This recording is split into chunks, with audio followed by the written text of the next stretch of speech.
Next question number 124. ధ్వని తరంగం యొక్క శబ్ద తీవ్రత మరియు కంపన పరిమితుల మధ్య సంబంధం. సో ఇక్కడ మనకు శబ్ద తీవ్రతకి కంపన పరిమితికి మధ్య సంబంధాన్ని కనుగొనడం.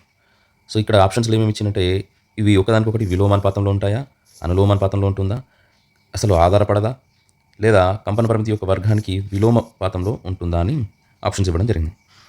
ఈ గుర్తుపెట్టుకోండి, శబ్ద తీవ్రత అనేది కంపన పరిమితికి ఎప్పుడు కూడా అనులోమ సంబంధాన్ని కలిగి ఉంటుంది. ఇది ఎక్కడి నుంచి వచ్చిందంటే బిట్ 8th క్లాస్లో మరియు 9th క్లాస్లో ధ్వని చాప్టర్ ఉంది.